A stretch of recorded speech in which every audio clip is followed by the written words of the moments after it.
안녕하세요. 축구 전문 기자 한준입니다. 잉글랜드 프리미어리그 복수의 빅클럽이 관심을 보이면서 우리 돈으로 무려 800억 원에 달하는 이적료가 기준점으로 제시되고 있는 대한민국 대표 미드필더 이강인 선수가 2025년 들어서 치른 첫 번째 프랑스 프로축구 1부 리그 리그앙 경기에서 경이로운 활약을 펼치면서 통계 매체 선정 경기 최우수 선수로 뽑혔습니다. 파리 생제르맹이 2024-2025 시즌 프랑스 리그앙 무대에서 무패 우승에 도전하고 있는 정말 대단한 행진을 보이고 있는데요. 그 중심에 이강인 선수가 있습니다. 생테티엔과 리그앙 17라운드 경기 이강인 선수의 활약이 대단했던 이유는 무엇인지 경기 주요 장면과 세부 기록, 프랑스 현지 언론 평가 및 경기 후 인터뷰 주요 내용을 통해서 분석해드리도록 하겠습니다. 2024-2025 시즌 프랑스 리그앙 17라운드 종료 시점 파리 생제르맹이 승점 43점으로 압도적인 선두를 달리고 있습니다. 로베르토 데체르비 감독이 부임해 변화를 만들어가고 있는 마르세유가 다시 2위 자리로 올라오긴 했지만 승점 36점, 차이가 7점으로 벌어져 있기 때문에 추월이 쉽지 않은 상황이고요. 트로페 드 샹페옹에서도 만나서 파리가 우승컵을 거머쥔 결과가 있었던 AS 모나코는 승점 36점, 12점까지도 승점 차이가 벌어졌어요. 그 외에 4위 니스가 30점, 릴 5위 29점, 올림피크 리옹이 28.62로 분명 현재 우승 경쟁은 큰 경쟁자가 보이지 않을 정도로 파리 생제르맹이 앞서가고 있는 형세입니다. 그리고 이 파리 생제르맹의 경기 운영 중심에 이강인 선수가 있는데요. 지난 시즌 프랑스 내 모든 대회 우승을 차지했고 올 시즌도 그 가능성이 높은 파리 생제르맹은 쿠프 드 프랑스와 UEFA 챔피언스리그 일정이 병행되고 있는 가운데 이번 생테티엔과의 경기 바르콜라, 하모스, 덴벨레를 3톱으로 내세우고 미드필드 라인의 소폭의 로테이션이 있었습니다. 비티냐와 주앙 네베스, 자이르 에메리 등을 벤치로 내리고 유망주인 마율루, 베테랑인 파비안 루이스, 그리고 이강인 선수를 오른쪽 메잘라로 배치한 미드필드를 구성했는데요. 이 선수들 중에서 이강인 선수의 플레이가 가장 영향력이 높았고 또 날카로웠다고 할 수 있습니다. 포백 라인 누누 멘데스, 리카 에르난데스, 베라우드, 하키미, 골문 돈나루마가 지켰는데 이날 경기 리그앙 3호국이 공식 선정한 최고의 선수는 2골을 기록해 2대1 승리를 이끈 덴벨레였지만 그 덴벨레의 뒤에서 경기 전체를 이끌어갔던 선수는 이강인 선수였어요. 그렇기 때문에 통계매체 소파스코어를 포함한 모든 통계 기록 기반 객관적인 데이터로 평점을 매기는 매체들은 이강인 선수를 모두 플레이어 오브 더 매치로 선정을 했습니다. 이 경기 이강인 선수 덴벨레의 선제골을 어시스트한 것뿐 아니라 전반적으로 가장 안정적으로 공을 소유하고 많은 패스를 뿌렸고 그 패스 모두가 결정적이었기 때문에 평점 8.4점 받았고요. 덴벨레는 8.2점이었습니다. 이 경기 곤살로 하모스가 최전방 공격수로 뛰면서 심지어 패배한 생테티엔의 모든 선발 선수들보다도 낮은 평점 6.1점을 기록했는데 빅찬 스미스 2개를 비롯해서 많은 결정적인 기회들을 놓쳤어요. 하무스가 그 기회를 잘 살려줬더라면 이강인 선수가 더 많은 어시스트를 기록하면서 실제로도 이 2골을 넣은 덴벨레만큼 혹은 그 이상의 공격 포인트를 올릴 수도 있었거든요. 이 경기 전반 13분에 이강인 선수의 패스를 받은 덴벨레의 선제골, 전반 21분에는 하키미가 얻어낸 페널티킥을 덴벨레가 성공시키면서 23분 만에 2대0이 됐고 전반 40분에는 바르콜라의 골이 나왔지만 VAR 판독을 통해서 취소되는 일도 있었습니다. 이미 전반전의 경기를 완전히 압도했던 파리고요. 63분에 두에와 파초 투입, 71분에 비티냐 투입, 79분에 자이르 에메리 투입 등으로 체력 안배가 진행됐는데 비티냐가 투입되기 전에 생테티엔이 한 골을 만회했기 때문에 어찌 보면 마율루를 빼고 비티냐를 투입한 것, 그리고 바르콜라를 빼고 자이르 에메리를 투입한 것은 특히 최근 부진했던 바르콜라라든지 어린 선수인 마율루에게 기회를 줬던 부분들을 조금 더 안정적으로 경기를 마치기 위해 힘을 주면서 마친 거거든요. 그런 과정 속에 덴벨레와 이강인 선수를 모두 풀타임 기용한 것은 두 선수의 합도 좋고 두 선수가 있어야 경기를 확실하게 승리로 마무리할 수 있다라는 그런 생각이 있었기 때문이라고 볼 수 있습니다. 그 점은 저의 자의적인 해석이 아니라 엔리케 감독의 경기 후 인터뷰를 통해서도 드러났는데요. 2골을 넣은 덴벨레보다 이강인 선수의 평점이 높았던 이유는 세부 기록을 통해서 알 수 있습니다. 히트맵 보시면 덴벨레가 오른쪽 측면 공격도 하지만 중앙 전방으로 올라가서 또 가짜 9번 내지 또 제2의 스트라이커 역할을 하면서 올라가고 오히려 사이드는 오른쪽 풀백인 하키미가 올라가서 또 차지해주고 그런 과정 속에서 이강인 선수는 중앙 쪽으로 들어와서 본인이 가장 선호하는 10번 플레이메이커의 영역을 오른쪽을 기반으로 소화했거든요. 그러면서 또 하키미가 오버래핑 했을 때 그 뒷공간을 수비적으로 커버해주기도 하는 전술적인 역할을 너무나 잘 해줬습니다. 공수 양면에 걸쳐 게다가 미드필더로서 경기 연결고리 역할을 한 것은 다양한 세부 기록을 통해서 확인할 수 있는데요. 77회 볼터치를 기록하면서 많이 공을 가지기도 했고 54회나 패스를 시도하면서 미스가 3번밖에 나지 않은 51회 성공, 무려 94%라는 안전한 패스를 주로 시도하는 센터백들에게서나 나오고 그 센터백들조차도 쉽게 기록할 수 없는 어마어마한 패스 성공률이 나왔는데 이렇게 안전한 패스를 하면서도 무려 키패스, 기회 창출이 7개였습니다. 한 경기에 4, 5개 기록해도 엄청난 기록이라고 얘기를 하는데 7개가 나온 거예요. 이날 경기 거의 이강인 선수가 럭키 7 활약이었는데 볼터치 77회, 키패스 7개, 크로스 패스도 7개를 시도했는데 3개가 연결되는 거의 절반에 가까운 성공률이었고 롱볼, 전환 패스, 한 번의 패스로 경기의 방향을 바꾸고 상대의 압박을 허물어뜨리는 패스도 모두 성공시키는 놀라운 100% 성공률을 기록을 했습니다. 슈팅은 2번 시도했는데 2번 다 날카로웠고 충분히 득점이 될 수 있었어요. 한 차례의 슈팅은 골키퍼 선방에 막힌 유효 슈팅이었고 한 차례의 슈팅은 골대 위를 아슬아슬하게 빗나갔죠. 그리고 7개의 킥패스 중에 하나는 골이 되어야만 했던 빅 찬스였습니다. 그러나 그 빅 찬스가 골로 연결되지 못했죠. 3번의 드리블 돌파를 시도해서 2번 성공하는 등 본인이 온더볼 상황에서 직접 상대 수비를 뚫거나 패스로 흔들어내거나 경기의 방향을 설정하는 등 경기 전체에 미친 영향력이 컸고 13번의 지상볼 경합 중에 또 6번을 이길 정도로 힘겨루기, 공을 따내는 능력도 좋았고 3번 파울을 범하면서 상대 공격을 차단한 것은 물론 본인도 또 3번 파울을 얻어내면서 세트피스 공격을 만들어내기도 했고 가로채기 1개, 태클 1개를 기록하면서 수비적인 역할, 공을 빼앗아오는 역할, 리커버리 4개를 포함해서 본인이 공을 가져오고 역습의 기점이 되는 역할까지 했기 때문에 정말 풍부한 활약을 통해 이날 경기 기록 기반 최고의 선수로 인정받은 겁니다. 그리고 또 하나 주목할 점이 이날 한 경기에만 7개의 기회 창출, 키패스를 기록했다고 말씀드렸는데 이것이 이강인 선수의 올 시즌 42회째 키패스였어요. 아쉬운 것은 이런 엄청난 기회 창출에도 불구하고 이강인 선수가 리그 앙의 도움왕 순위 상위권을 차지하지 못하고 있다는 것이다. 덴벨레에게 준 패스, 그 어시스트가 시즌 3번째 어시스트였거든요. 이강인 선수가 이제 2자릿수 공격 포인트의 달성을 이루었지만 이번 경기 더 많은 도움을 올릴 수 있었던 상황들이 동료들의 결정력 문제로 이루어지지 못했습니다.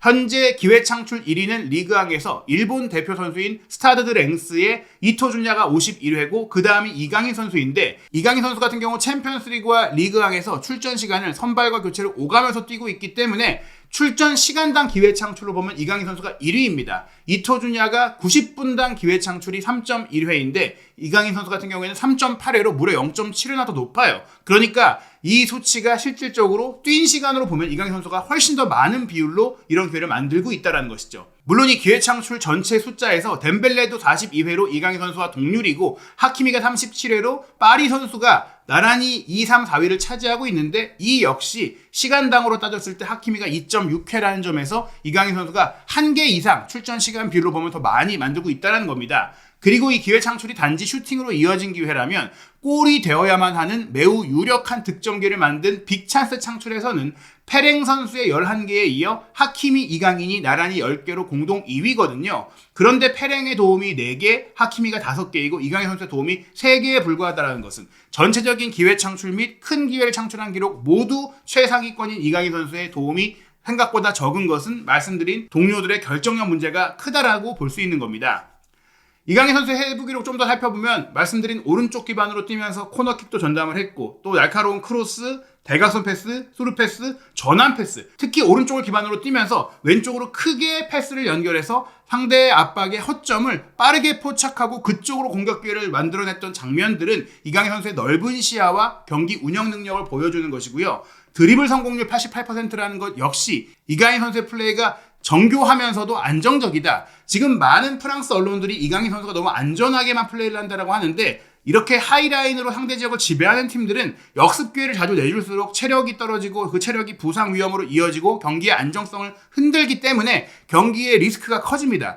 엔리케 감독이 조금은 무난하게만 플레이한다라고 생각하는 이강인 선수를 중용하는 이유는 이강인 선수가 있어야만 그런 플레이 구조의 안정성을 가져갈 수 있기 때문인데 그것을 프랑스 언론들, 프랑스의 축구 전문가라고 하는 이들이 이해하지 못하라는 점. 덴벨레가 이미 그렇게 리스크가 큰 플레이를 하고 있는데 하키미도 높이 올라가는데 이강인 선수까지도 본인이 더 창의적이고 더 날카롭고 허를 찌르는 플레이를 하려고 시도하다가 그 공이 잘려서 역습을 당한 상황이 연출된다면 그것이 리스크가 크다는 것을 이해하지 못하는 거예요.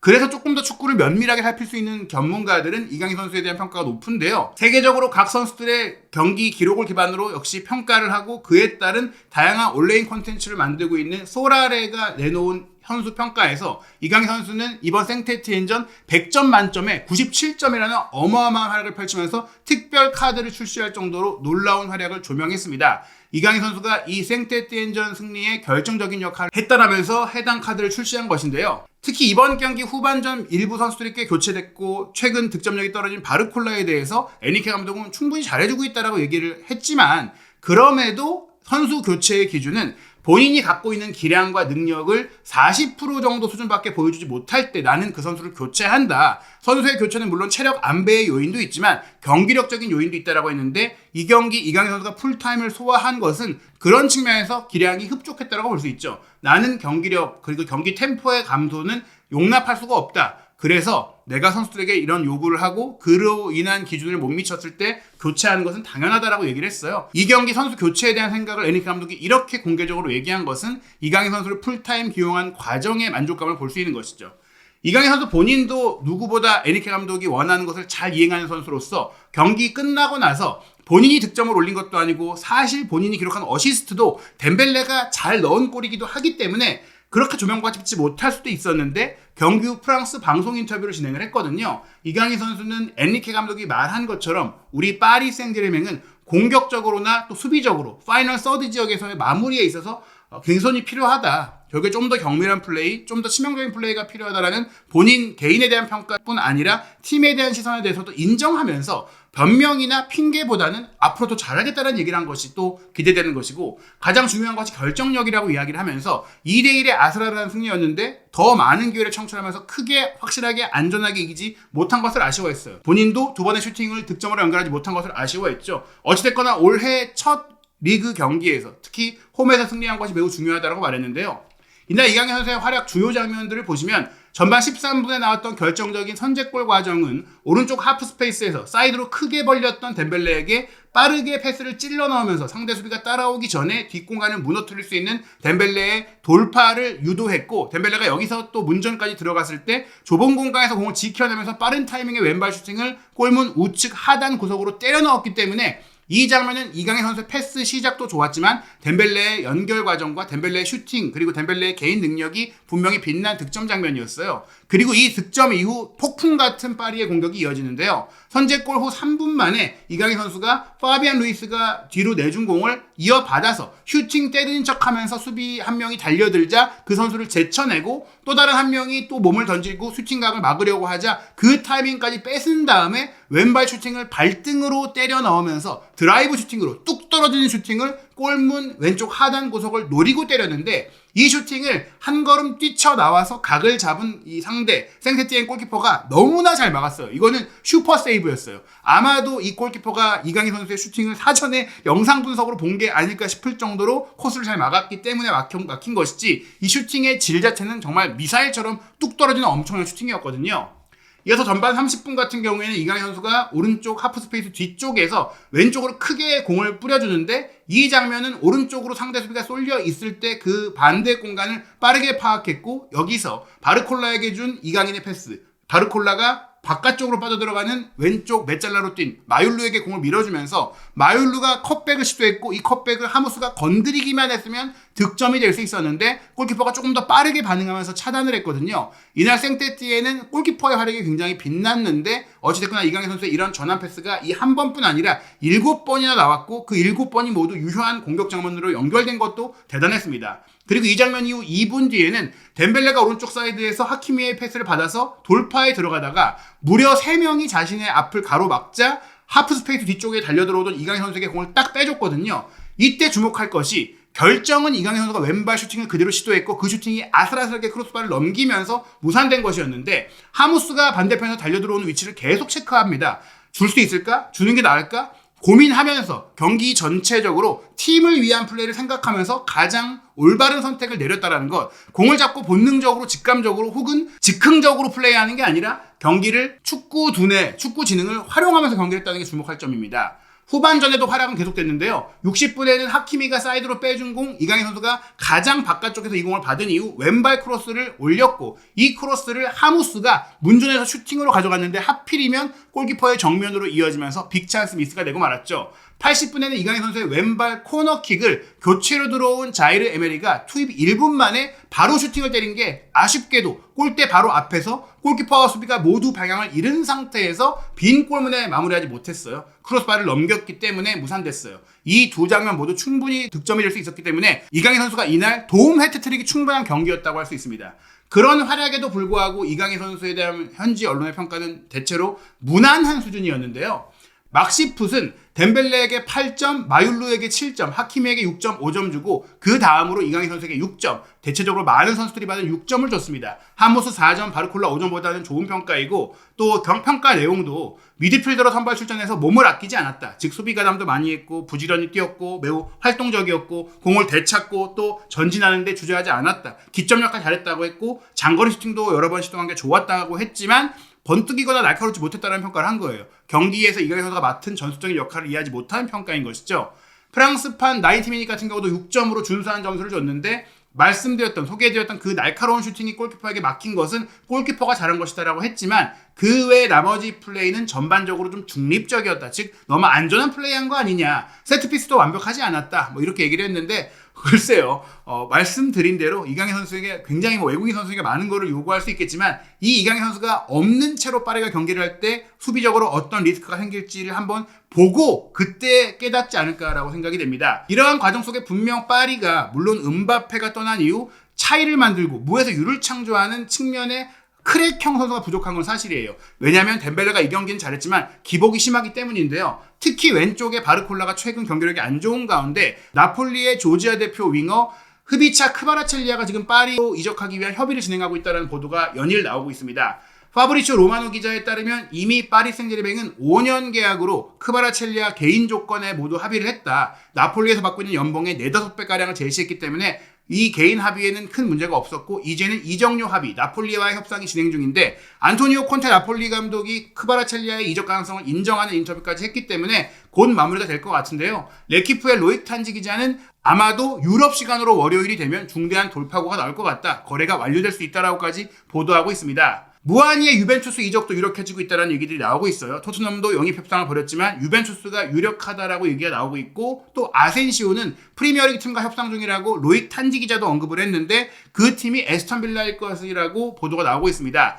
이 두 선수가 나가고 흡입차가 오는 상황이기 때문에 공격 라인에서 진짜 9번 역할을 하고 있는 하모스 그리고 가짜 9번으로 조금 더 많이 기회를 받고 있는 두에가 가운데를 맡고 오른쪽에 덴벨레 이강인 그리고 왼쪽이 흐비차 바르콜라로 구성이 될 것 같아요. 어찌 보면 바르콜라의 입지가 흐비차가 왔을 때는 직접적인 포지션 경쟁자이기 때문에 흔들릴 수 있는데 여기서 바르콜라를 오른쪽으로도 기용해볼 수 있다. 덴벨레를 가짜 9번으로 쓸 수 있다. 이런 옵션까지 또 제기가 되고 있기 때문에 이강인 선수에게도 조금은 영향이 있을 수 있죠. 물론 이강인 선수는 덴벨레의 자리뿐 아니라 오른쪽 메잘라 자리에서 공미 역할도 맡고 있긴 한데 또 그 자리는 조금 더 강한 팀과 수비가 필요한 경우에는 자이르 에메리 역시 프랑스 대표 선수가 그 자리에 있기 때문에 이강인 선수의 입지는 항상 계속해서 많은 경쟁이 있을 수밖에 없는 상황이에요.